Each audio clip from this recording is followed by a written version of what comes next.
Hi all, back with more Red Storm Dark Blue Defection, Scenario 5 Dark Blue Defection. This is part 9, I think. Yeah, I got to watch back, little dog's here with me now, so might use some background noises. I got to watch, try to catch up with the parts, so I've managed to get, 5, 6 and 7 are released, and I've got part 8 and been watching through that a little bit. And I'm glad I did, because I've noticed a couple of mistakes myself. Well, first of all, before we move on from this, one mistake I made just finishing the last part of the video. I'm looking up here at the dice thinking, is it just turn 3? I thought that feels... No, I've not moved that on. So it is now starting turn 4. So I need to watch that. Don't want to make a blunder and take an extra, get an extra turn out of it. That's making me wonder. No, I don't think I've done it. And I think I would have got pulled up for it. So this is a starting turn 4, I'm pretty sure. I definitely didn't feel like I was starting turn 3, and that's why I went and had a look at part 8 there just before I pressed record, and right enough, I've done everything apart from move the dice on. So, you need to do that. It's the same as having a turn track. You need to move the turn track on, or you get stuck behind. Anyway, a couple of mistakes that I've noticed. I made a note on part 7. Now, it's possible I might have done this more than once. But I've checked up to now, and I've only done it, so unless it was in part 8 that I've done it again.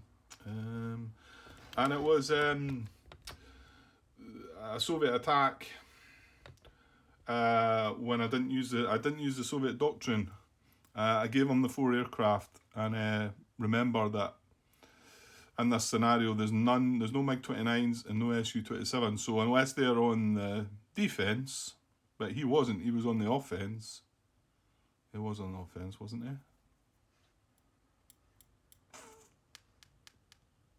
he? Yeah, I'm pretty sure he was. I'm pretty sure he was on he was attacking.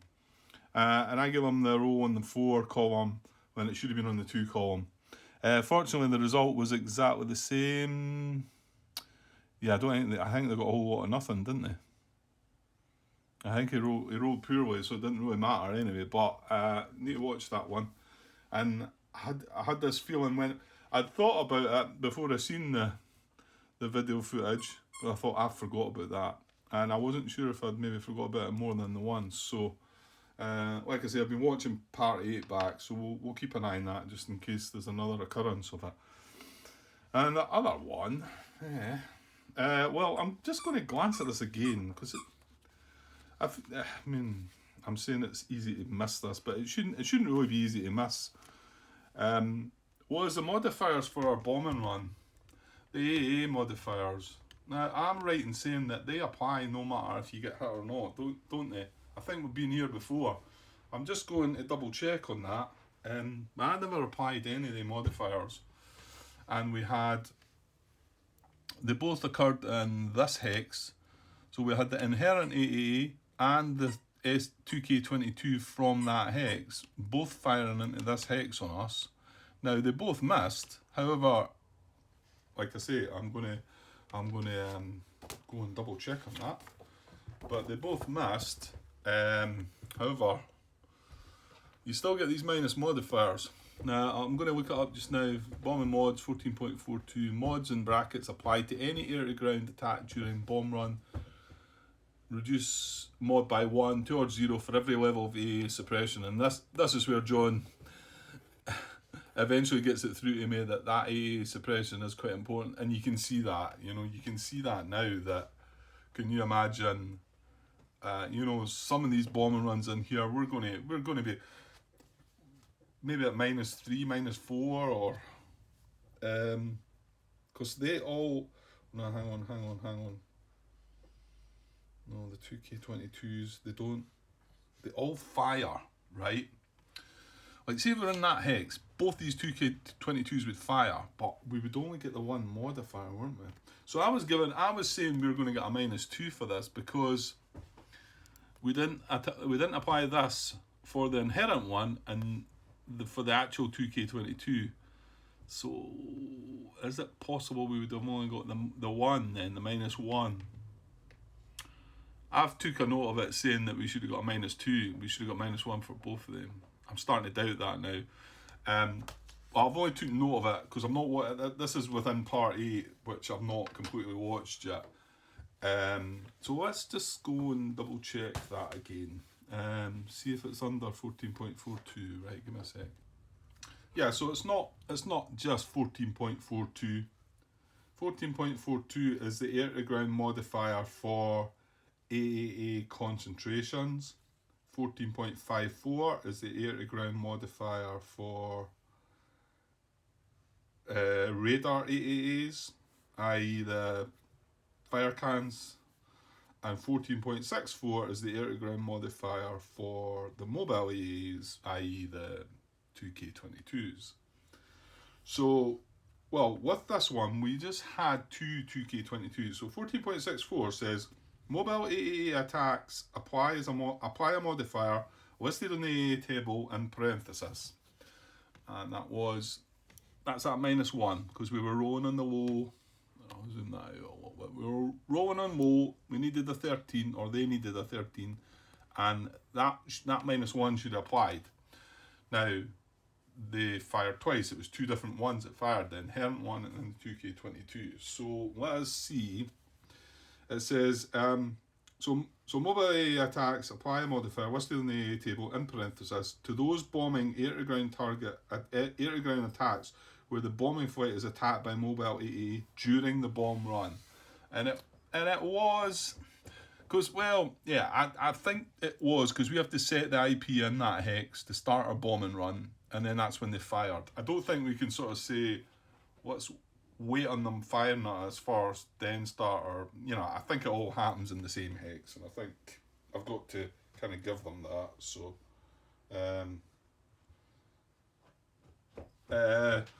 so carrying on.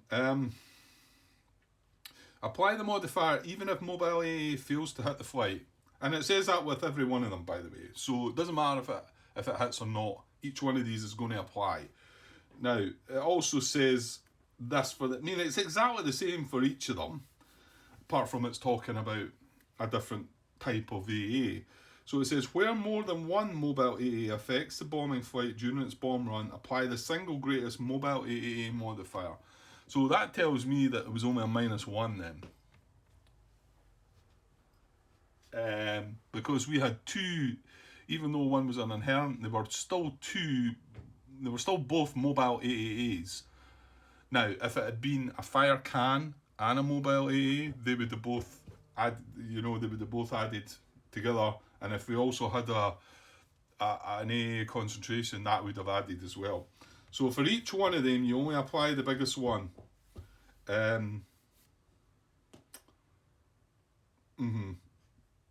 like I say, back at the air to ground modifier regarding the concentrations, they're reduced by 1 for each level of suppression on the concentration.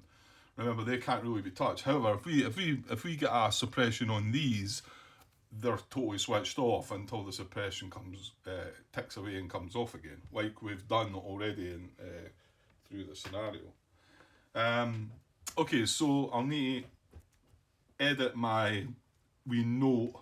I've not put that in. That should be a -1. I said it was a -2, but there you go. Okay, so I think we've got that now. I think we know what's what. I remember, it took me a while to get this one all worked out, and the first time I go and do it again, I forget all about it. Anyway, yeah. So each one gives a separate modifier, but if you've got more than one of that type, you only pick the strongest one, but you can get all three. Strongest of all three.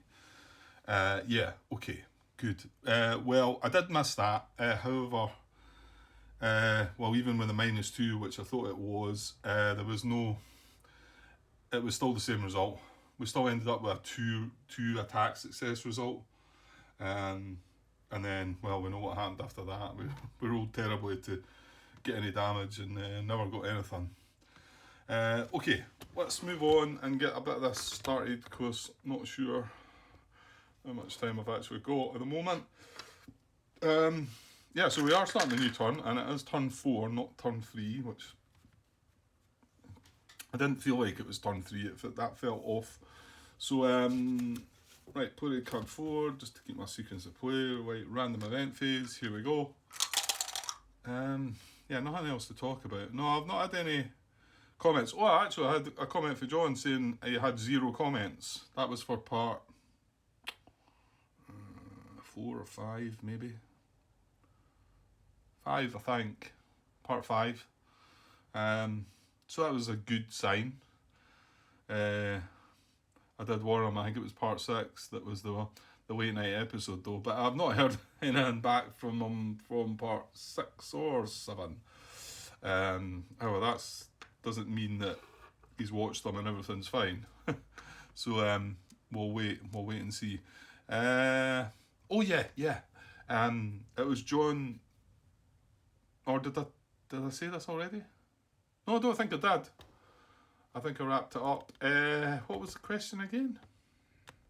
Oh yeah, it was the inherent AAA and when we scatter.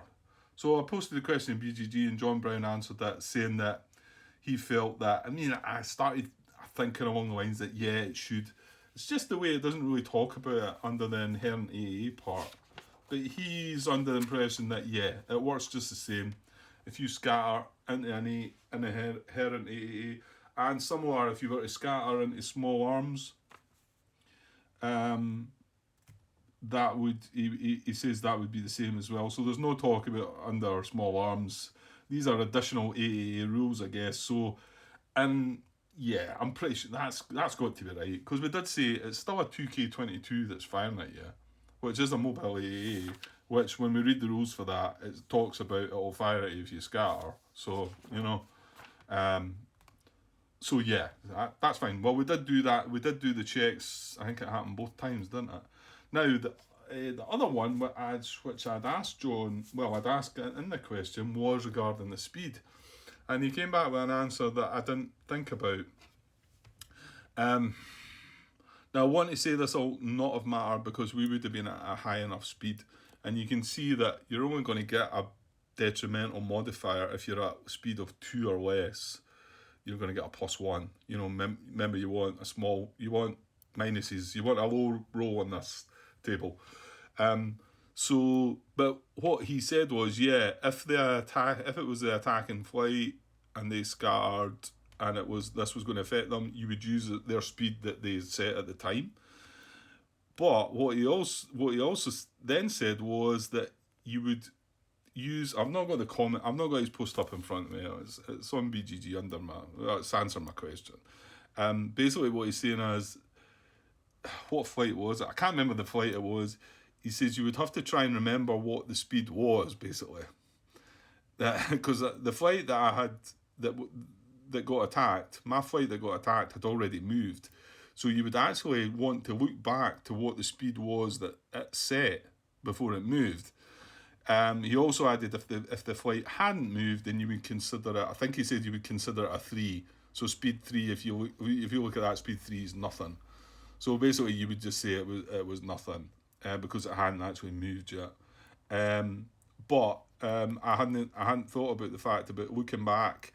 Now that could be quite tricky. Well, I've got it all recorded, so I suppose I could go back and find out. So yeah. So what? Yeah, we'll go with that because that sounds pretty, yeah, fair.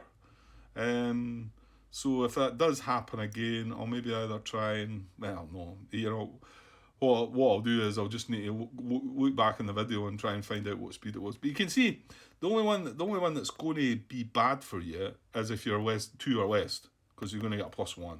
The other ones, well, no, that's not true actually, because you might want these ones. Because in actual fact, well, we didn't take a hit on that, but there's a good chance we were going at 4 or 5 speed, probably. I mean, the only time I've moved at slow like this is the bombers, you know. Of course, admittedly, they're going to be coming through all that now. That's something to remember, actually.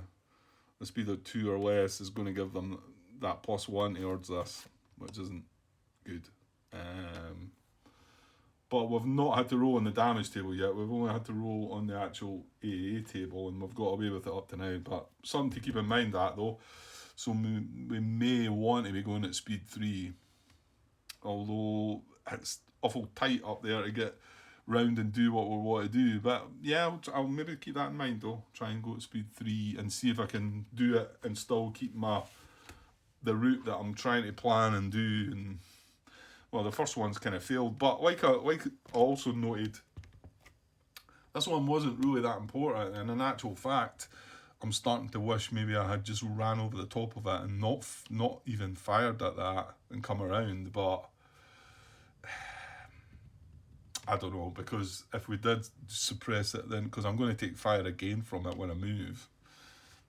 So yeah, right. Okay, let's back to the game. Yeah, I think that was the only sort of thing to talk about, so there's not been any comments. So, right, so random event, here we go. 13.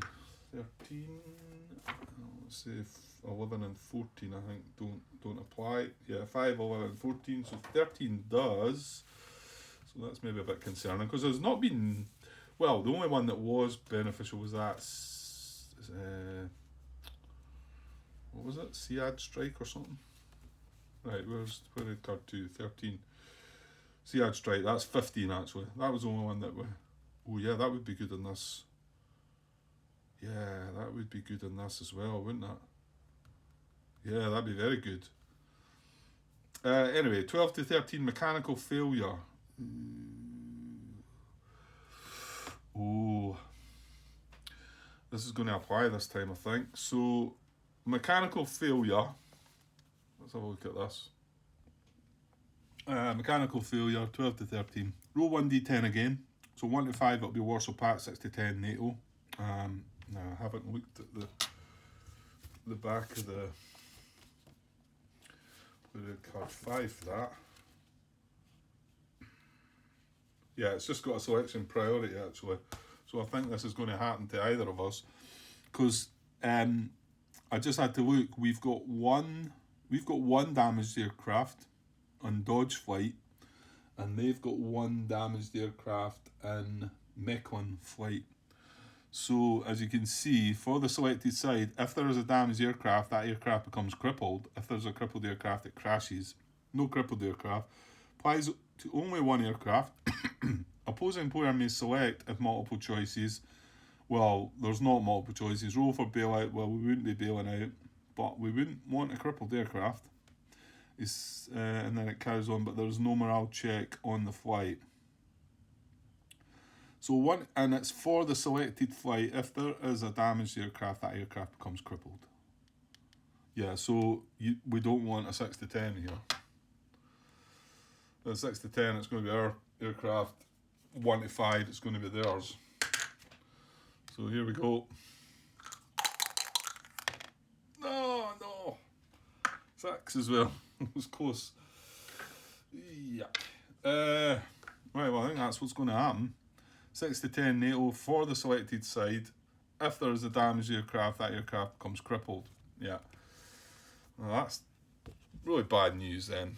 Right, so dodge flight there, you can see it's crippled. It's damaged. So I'm going to have to upgrade that. Number 1 aircraft to crippled. Oops, which way are we now?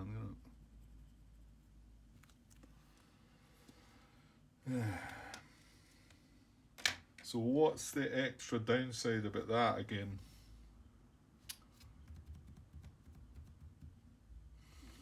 There's something, isn't there? We can't use dash throttle. I think that's it. I think that's the only, well, I say the only thing. I mean, that's obviously another victory point to start with, and there's more risk of that one actually crashing. So that wasn't nice, was it? Right, I was going to go and look up the cripple, what cripple does, but I'm pretty sure it just affects dash. Now, what we can do is split the flight, but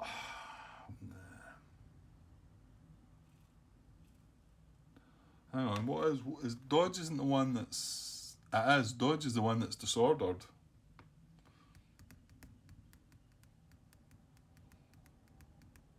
So, yeah, I mean, to be honest, is he really going to get involved again?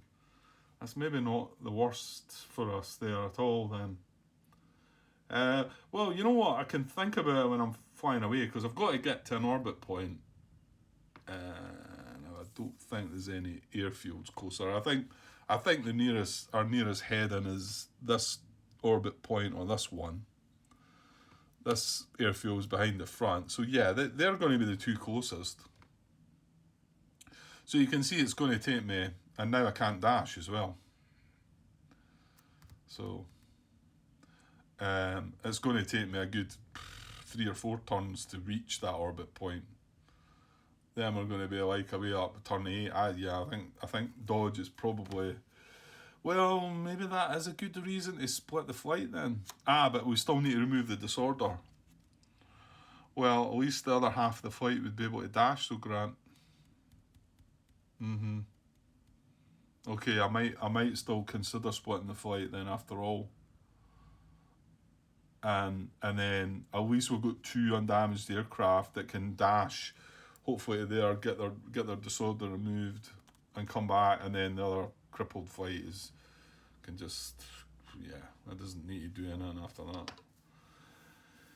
Okay, well that wasn't great, but I suppose the fact that flight's disordered, it could have been worse. It could have been on a flight that wasn't disordered, and then we would be in a worse state. Well, I suppose we would just get on with it and just fight with a crippled aircraft. Well, not that it can contribute, but anyway. Okay, so that was the, what do you call it? Random event phase. No jamming, detection phase. So what have we all got? There's a lot going on out there, isn't there? I think there's quite a lot that got undetected, didn't there? Because there was a lot of air-to-air combat. So, well, dodge is at low. Yeah, they dropped that. Yeah, that's the other thing I was thinking about. You know how we scatter when we've been fighting at medium and we've scattered down to low, and their flights are scattering down to low as well. Now we don't have look down, so if I want to get involved with them again, I've got to stay at low altitude. If I want to fight them, then, you know, in actual fact, if you were playing as the bot right now and had a smart head on you, you'd probably be flying all your flights at low, because it doesn't affect them.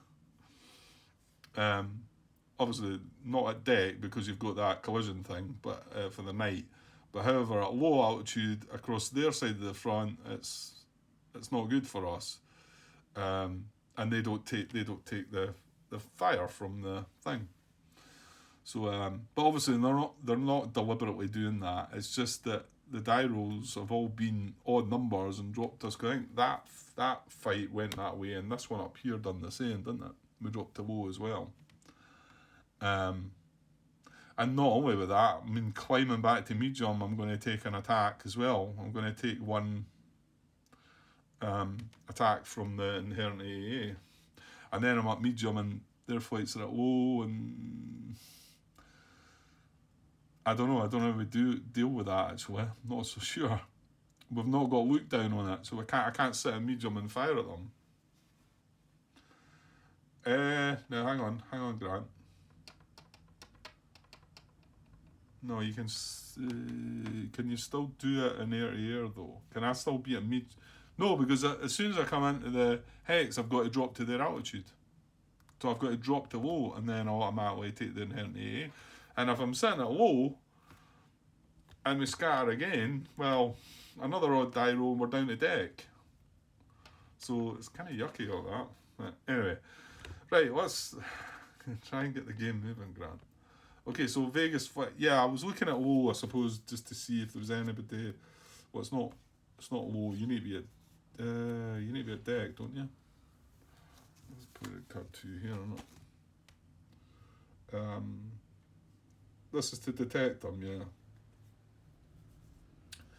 yeah. Yeah, only applies at deck. So there's nothing at deck apart from the helicopters, but they don't count. So no modifier. So we'll just go through them all. Right, I've got Vegas there. And we're rolling on the C column, so needs a 12 to detect for Vegas. I've rolled a 4, so no for Vegas. There's dodge there, no modifiers gain. 19, so dodge is detected.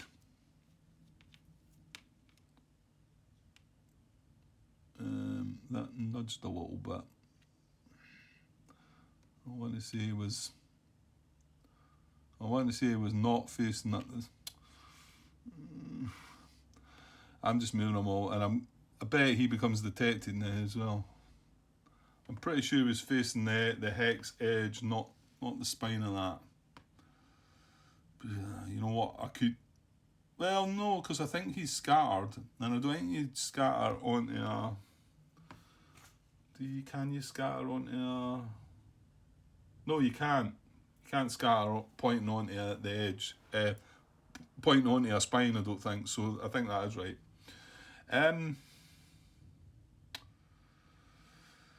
Right, who else we got? Our bombers that are detected, I can see them up there. However, this flight up here is not Chevy. So Chevy's gonna we need a 12 or greater. Or they need a 12 or greater. Rolled a 3. So he's okay. So that was reasonably good. I mean, Dodge got spotted though, and he's right in amongst. Well, he is disordered now though. They're not going to look at him, are they? That's true. They're going to. Ooh. Where's that? Yeah, Vegas. Yeah. Well, Vegas is closer, so they're going to look. They're going to look at Vegas, I think. Sorry, I know we're not looking at that. Right, that's all ours done. So while we're up there, we've got Klein, who's that low? No, it's only if it's at deck. Yeah, that's only when they're the track phase, if it's at low on their side of the. Right, so Klein, and we're rolling on the decom. We need a 13 or greater.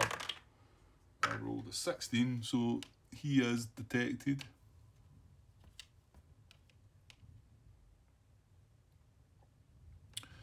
He's disordered as well, isn't he? And Reef up there is detected. He's the one that's going to abort. And then down in here, like I say, a bit after moving that one a bit, we're going to detect Wolf. So Wolf, we need a 13, 15. Yeah, figures. Okay. Yeah, the one was detected underneath. Okay, that's all that. However, we do have the possibility. What way was he pointing? Markov. No, Markov does not have Vegas in his front arc. Sorry if I zoomed that out a little bit. You can see he's pointing down that way. So he's not in his front arc. He's not in anybody's front arc. It's got a radar. And neither's Chevy actually, because the MiG-25 have it does. It's only got a radar of range 4, but none of them are pointing. That one's pointing up that way. That one's pointing that way. So they've not got him in his front arc as well. So, hang on, Grant. What about the visual stuff? Right, let's look in the difference of these two now, because this visual detection and visual identification, isn't it? Let's just have a little look at that. Yeah, I mean, visual identification is, well, I'll read how it starts. This is on page 16, 10.4, visual identification. Flights use generic flight counters. Well, we don't. I don't think we're ever going to use them in these scenarios. So, yeah, so I think we're always classed as identified then. But identification is different from detection. However, the Warsaw Pact flights are always generic flights. That's what we've seen up to now. They always start as generic flights. So it says flights use generic flight counters until they are visually identified, at which point they're replaced with the actual flight counter. So that's all it's about, visual identification. In day conditions, flights are visually identified the instant any of the following conditions occur. Oh yeah, I need to remember that. We're at night as well, So it's different for the Warsaw Pact because we've got to look at the rules and how we need to check to see if they activate and if they become dummies and whatever. However, these can, yeah, I suppose if I look at playing card 5, it'll tell me, because they say the flight enters standard air-to-air combat. Yeah, these. Well, hang on, sorry. The flight would, just squeezing that in there. You can see it as visually identified. That would be a condition for us to activate the flight and find out if it was a real flight or a dummy. So it says a non-disordered enemy flight is within 1 hex, has a line of sight, and is within 1 altitude band of the flight. That's another condition to be visually identified. But there's no other generic flight. We've not got any generic flights anymore. So that's only going to come in when we go to generic flights. And then C as an enemy or army ground, SAM or army ground unit is within 1 hex, has line of sight to the flight. But then it's got difference in night conditions. Flights are only visually identified if they enter standard air combat. If they enter, yeah, you know what? I'm not going to look at that. It's really to identify the flights, to make them not generic flights anymore. So we've not got the need for any of that, so we can forget all about that. We do need to remember it for the future, though. So right. So what about visual detection? Sorry, which is on 10.21 again on page 16. A player makes a visual detection roll for each enemy flight within 4 hexes and in line of sight. Now remember, that doesn't need to be in our front arc or anything like that. Of a non-disordered friendly flight. Choose one eligible friendly flight to make the visual detection attempt. I'm just wondering about night time's got to come into this, does it not?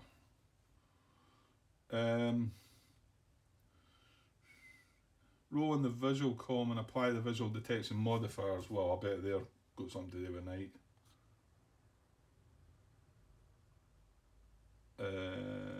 Well,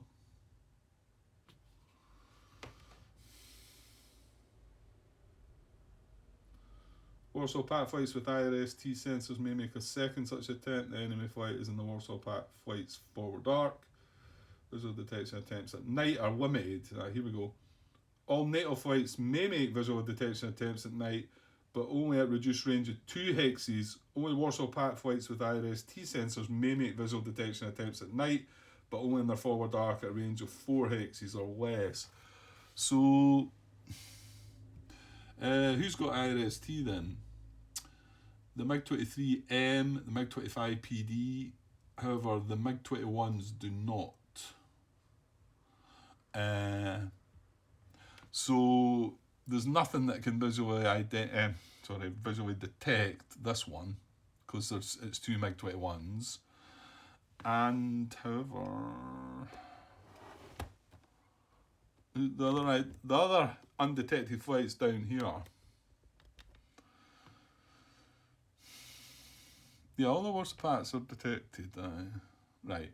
Yeah, it's just the 2 NATO flights. So that one's from Vegas. 1, 2, 3. Oh, you could maybe do that then. Well, actually, Mecklen's within 4 as well. Hang on. Does it not need to be in the front arc? Well, it's not in the front arc of that one. It's not in the front arc of either of them. So it says, hang on. Only Warsaw Pact flights with IRS-T sensors may make visual detection attempts at night, but only in their forward arc and at a range of 4 hexes or less. Right, so can't do it. Would have been able to if it had been in my forward arc, or if it had been during the day, it would have been able to do it. But I think. Right, so no more detection. Move on. Right. Movement phase. Right, well, let's roll to see who's going first. 1 to 4, it's... No, 1 to 6, it's NATO. 7 or greater, it's Warsaw Pact. Okay, Warsaw Pact this time. Okay. That could be interesting. Right, so they're going to take the initiative. And yeah, let's draw a chat and get on with that.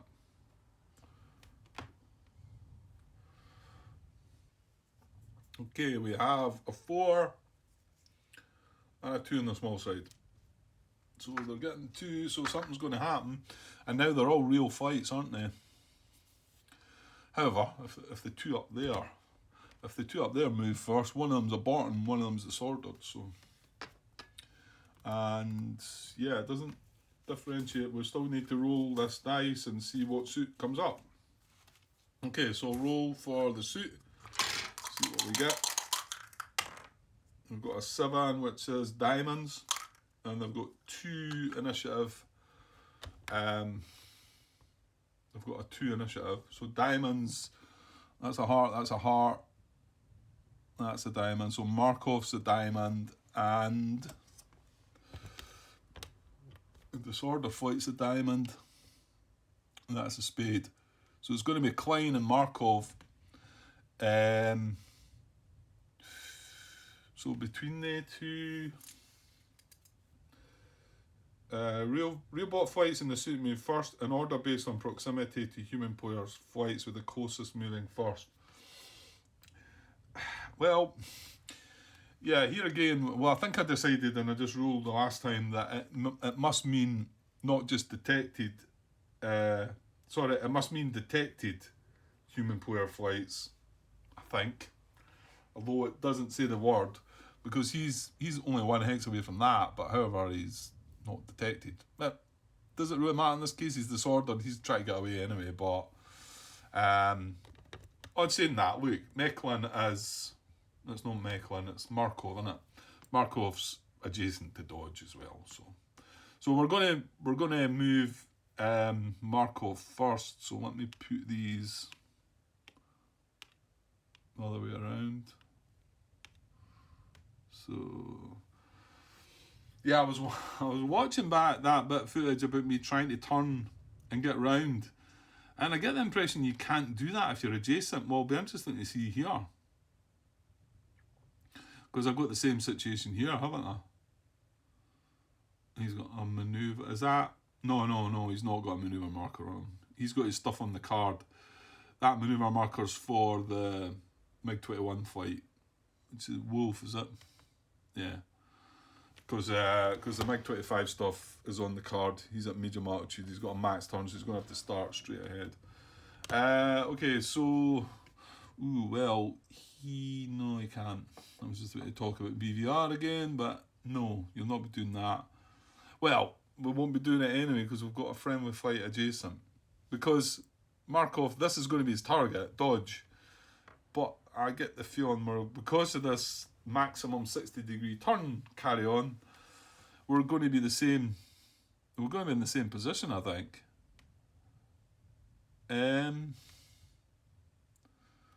What flight was it I moved? What was that flight, wasn't it? And then after I'd moved it, I thought, well, I can move him as close as possible. And then I thought, when I finished, yeah, I think it was, wasn't it? I feel like something's moved here, though. Maybe dodge. Oh, did dodge get attacked and scatter into that hex? Because I think dodge was in here. Was that maybe what happened? Because I moved, it was Markov that we moved round to try and get round, and we ended up with him there, and dodge was there, and he wasn't in front of our, and then I thought, right, well, that's as good as I can get. And then I looked at it and I thought, if we get to activate again, I don't think I can turn round and get at him again because I'm adjacent to him, and we can't turn enough. So, well, we'll see here. Maybe the fact it's going to go straight ahead to start with as well. 60 degrees is just feels like it's not enough to get around. Okay, well, he's got no markers on him, so we are just going to roll. Well, no, we're not going to roll because he can't BVR, so we're just going to automatically attempt to standard air-to-air combat. And if we can't, we're going to move as close as possible. So I'm going to have to rethink this, I think. I just hope that I'm not getting this wrong and somebody's going to come along and say, right, you just need to move it like that, Grant, and that turns it around nicely. That would be not nice, but I suppose I need to know. Okay, well, can we get turned round about to attack dodge? Bear in mind we've got a max turn marker on us. We're at medium altitude, So in actual fact, we're going to have to drop an altitude band to get to low. And, oh, stop. I already said, Grant, this flight's disordered. He's not going to look at him.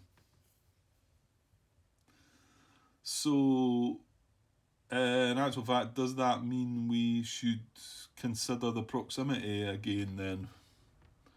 Because this flight's undetected as well, so Markov can't go for him. I don't think it matters because who goes first, because he's flying away anyway. But I suppose, by the way things are ruled, he's close. He's closest in proximity to this flight, and it is a detected flight. However, it's it's not in good order. Sorry, I'm not even showing you that. It's not in good order, so we can't consider that. So his nearest flight, to be honest, and this one's undetected. So Markov's nearest flight is actually, you know what? Could be the helicopters. That's not good. Well, in actual fact, Klein's nearest flight's the helicopters as well. Nearest detected good order flight. It is. It's the helicopters. That's not great, Grant. We don't want that. Just zooming out there, I mean, because this is undetected, and we're thinking, well, that's a good thing, but in actual fact, maybe in some ways it's not. This is detected, but it's not in good order. So it's got to look elsewhere, and we've only got two other flights. We've got the helicopters, and we've got our bombers, and the helicopters are slightly closer. To the MiG-21, maybe it could be even, but the thing is, the MiG-21 is not going to. It's disordered itself, so it's going to fly away. Okay, so Markov is actually going to fly towards the. No, hang on, that's not within 7, Grant. As well, it's got to be within 7x, isn't it? Where do we go now then? So I need a detected enemy flight within 7 hexes. We can't get that, and neither of the two flights can get that. So they might just be heading back to their flight path. Well, he won't. He's got a disordered state. He's going to look at the primary actions and find out his disorder and get out of there. What was I was wanting to look at was the DBD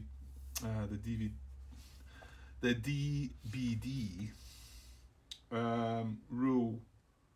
Bot flights target priority for engagement actions is detected good order flights first. Well, actually, does that not mean he's going to stick with dodge then? Because here's the thing, he's only got one flight within 7 hexes of him, and it's not a good order flight.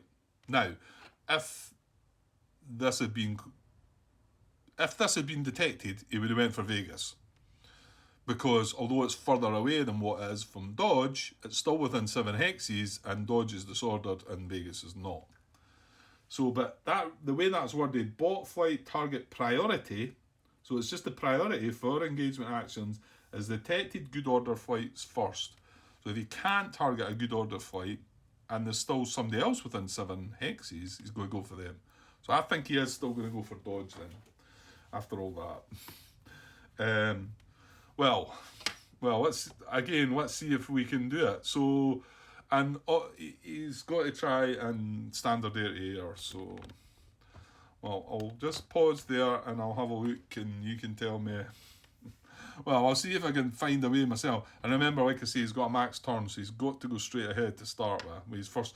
And hang on, he's at medium altitude. There's no other markers on him, so he's got a speed of 5, or he can dash at 6. So there we go. So that means he's not getting the free 60-degree turns. He's only going to get 30-degree free turns, and max turns of 60 degrees. So can he get this flight? Can he get this flight in his front arc? There we go. There's the challenge of the day. Yeah, I just don't think you can do these when you're adjacent. whether if I was angled a bit more that way, I don't think it would matter. Because the best you can do is, I've got to move straight away to start with, so 1 into there, and then I do a 60-degree turn, that's 2, then I move into there, that's 3, then I do a 60-degree turn, so now I'm facing towards that hex, and that's me spent 1, 2, 3, 4, 5, and then I move in there, that's 5 movement, and then I can do a 60-degree turn again, and then I've got them in my front arc, but I've just spent my 6th movement point and I'm not adjacent. If I had 7 movement points, I'd be able to do it. So if I was at high altitude, I could do this.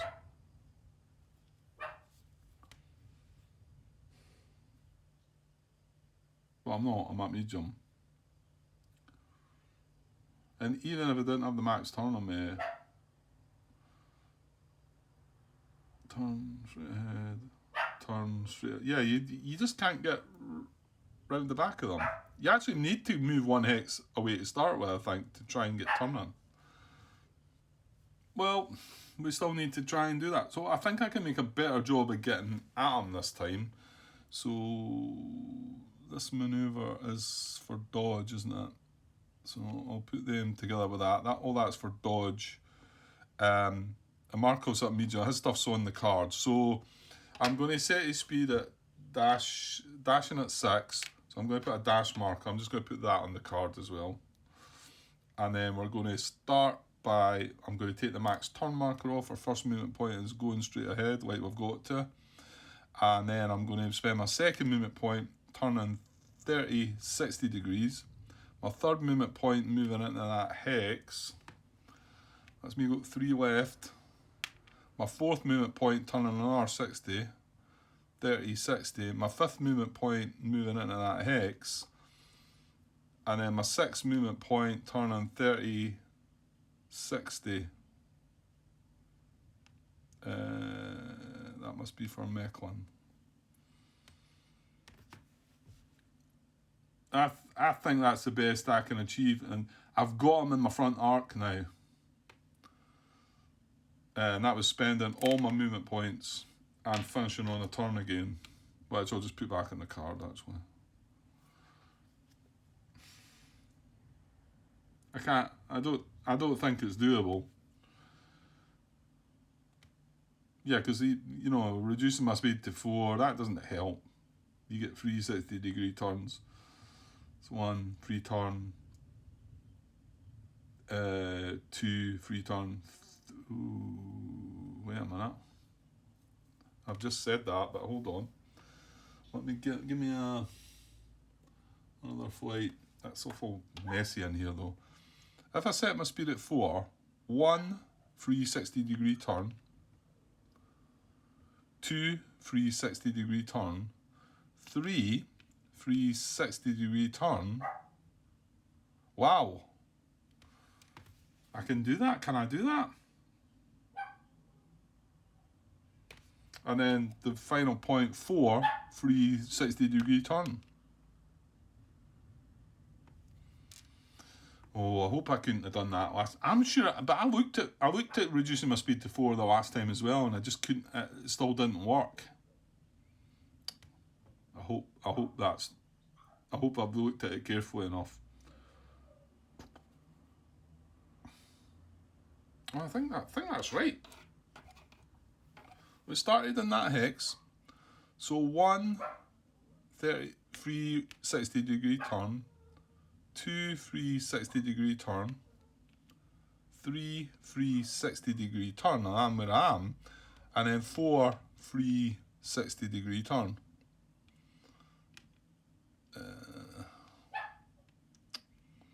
Sorry, the dogs.